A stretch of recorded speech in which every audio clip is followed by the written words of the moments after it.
this country continues to not operate how it's supposed to. More corruption has been exposed. And this time it's former President Barack Obama who's been caught in the crossfire. Obama was allegedly guilty of falsifying evidence and starting a coup against Donald Trump after the 2016 election to, in effect, prevent Donald Trump from becoming the president of the United States. The director of national intelligence, Tulsi Gabbard, declassified documents last week that showed Obama's involvement in the Russiagate scandal, a hoax that was exposed by current FBI director Kash Patel. Now, Tulsi is getting into the mix, and she's bringing a lot of evidence that's pretty damning towards Obama and that administration. So she went on to Fox News last week to kind of break this story. So we're going to live react to what she said during this interview on Hannity. I know it's Hannity. Not the greatest guy to get your information from, but I think that this interview is pretty influential, and this could be one of the biggest scandals of our time if this information is true. So let's give it a watch. With reaction, the Director of National Intelligence, Tulsi Gabbard, she declassified this report yesterday, has many more details. This is an issue that is important to every single one of us as Americans. This is not a partisan issue. It has to do with the integrity and the strength of our democratic republic. And it lays out this over 100 documents that you're referencing that I released, declassified and released, spells out in great detail exactly what happens when you have some of the most powerful people in our country directly leading at the helm, President Obama and his senior-most national security cabinet, James Comey, John Brennan, James Clapper, and Susan Rice, and others, essentially making a very intentional decision to create this manufactured, politicized piece of intelligence with the objective of subverting the will of the American people who in November of 2016 delivered a historic victory to President Trump, defeating Hillary Clinton. And President Obama and his team, their goal was to essentially not accept the decision of the American people and to use this manufactured, politicized intelligence as a means to enact what would become essentially a years-long coup against President Trump. Those are some pretty damning allegations from Tulsi. Tulsi is a respected member of this cabinet. A lot of these cabinet picks, there's a lot of questions about them, but in my mind, Tulsi is not one of them. Tulsi has been rock solid since she's arrived on the scene and has been a very valuable asset for this administration. Now, here's what I'll say. Regardless of what side of the political spectrum you're on, you should be angered by this. If all of this information is true and innocent till proven guilty, of course, but we have no reason to believe that this was fabricated and that this was a lie, because the truth will come out eventually. You should be extremely angry with the Obama administration, the members of his cabinet. You should be angry with Joe Biden. You should be angry with everybody who was involved with this, because this is an example of undermining our democracy, right? A rallying cry for the Democrats post-2020 election was that Trump undermined our democracy. Trump tried to go out of his way and repeal the status of our election, and it fundamentally damaged our country. And if that's the case, which sure, make the argument, a lot of people have different views on what happened with January 6th, but if that's the case, then how is this any different?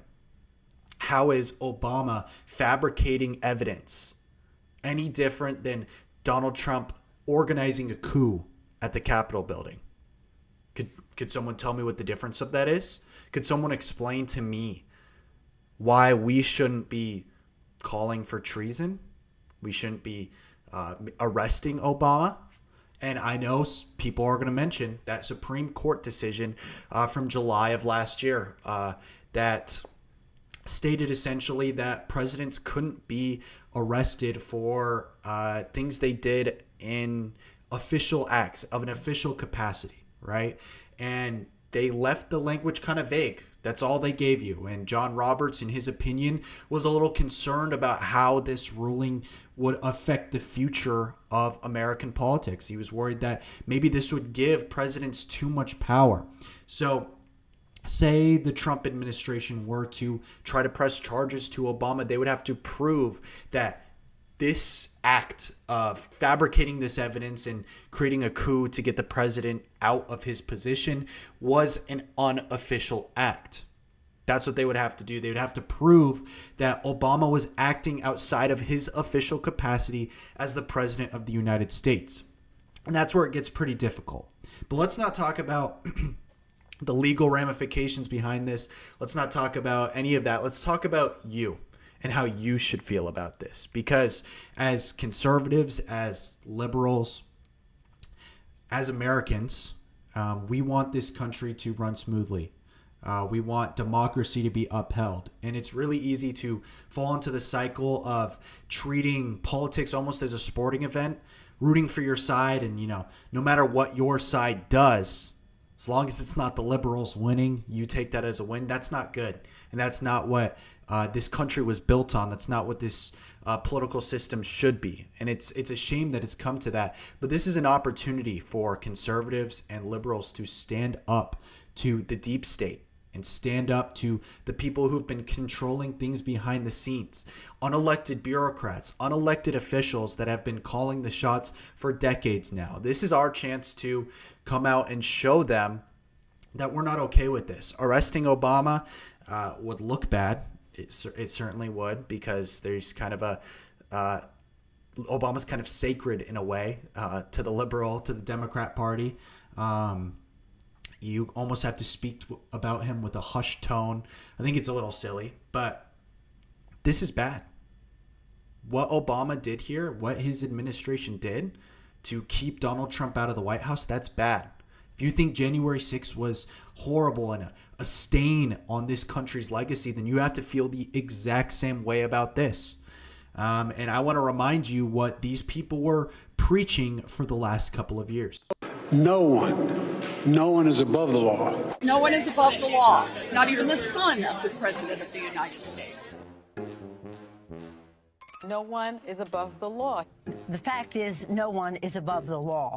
The idea that no person is above the law is a bedrock principle of American justice. All right, I'm going to cut that short. You don't need to see anymore. You get the idea.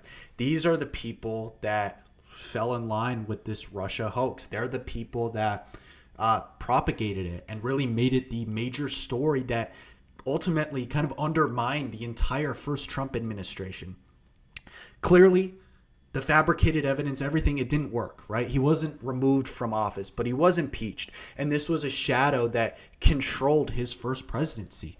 Now you see all of those people, Nancy Pelosi, Sunny from The View, I think it's The View, Sunny from NBC, whatever she's on, all saying these things. But you're not going to see these people coming out and condemning the Obamas. You're not going to see them condemning the people that undermined our democracy behind our backs. It is really important that we as Americans can stand up for things like this, right? The backlash that Trump received after the Epstein files debacle, and Pam Bondi as well received a lot of backlash. That was a great example of the American spirit and the American people not being happy with the information and the lack of transparency. I think that for better or for worse, this Trump administration might even be a little too transparent. But when it comes to Epstein, we haven't gotten anything. We've gotten lies fed to us from Pam Bondi and from Donald Trump and from everybody within the administration. And Americans came out and they showed their disapproval. People on both sides, conservatives, Democrats, liberals, everybody in the political sphere that's paying attention was outraged by the information that we got. The fact that we didn't get anything. And it was horrible. And everybody agreed with that. So let's keep that exact same energy for this. This is bad. This is not allowing the American people to dictate what happens to this country, because Obama knows better than the people, because Obama decided that he was smarter than you. and that you didn't know what you were talking about when you voted for Donald Trump. You didn't know what you were getting yourself into. So he had to come in and protect us. No, that's not how this country works. And Donald Trump is fed up with this. I didn't know that they were going to do it. I don't really follow that too much. It's sort of a witch hunt, just a continuation of the witch hunt. The witch hunt that you should be talking about is they caught President Obama absolutely cold, Tulsi Gabbard. What they did to this country in 2016, starting in 2016, but going up all the way going up to 2020 of the election. They tried to rig the election, and they got caught. And there should be very severe consequences for that. You know, when we caught Hillary Clinton, I said, you know what? Let's not go too far here. It's the ex-wife of a president, and I thought it was sort of terrible. And I let her off the hook, and I'm very happy I did. But it's time to start, after what they did to me, and whether it's right or wrong, it's time to go after people. Obama's been caught directly. So people say, oh, you know, a group. It's not a group. It's Obama. His orders are on the paper. The papers are signed. The papers came right out of their office. They sent everything to be highly classified. Well, the highly classified's been released. And what they did in 2016 and in 2020 is very criminal. It's criminal at the highest level. So that's really the things you should be talking about. I know nothing about the other, but I think it's appropriate that they do go. Okay, as I wrap this video up, I think I'm going to call out both sides here, right? As a conservative, if you're jumping for joy that Obama has been caught in this act, well, if something comes out about Donald Trump and Epstein that's damning and is criminal, you have to stand up and say, that's not okay. And Democrats, if you're jumping for joy at this whole Epstein debacle and, wow, the Trump administration is crumbling from the inside, well, you need to feel the exact same about this Obama scandal. You need to understand that this is bigger than politics. This is bigger than which side is going to win, Democrat or Republican. Clearly, that over the last 2 weeks, it's been proven that neither side has your best interest at mind or at heart. There's people, unelected bureaucrats that are addicted to the power that they have inherited from these presidents, and they don't want to let it go, and they don't want transparency. And we need to continue as Americans fighting for transparency. We need to continue demanding that our leaders declassify things like this and show us what's going on behind the scenes. And I don't want to wait 40 years to find out about something. We're getting the JFK files released. MLK files just got released. We shouldn't have to wait decades to find out what is going on behind our backs. And that's just how I feel about this situation. My name is Strider Bigler with Off the Record. If you enjoyed this video, subscribe, go check out our other videos. And yeah, thank you.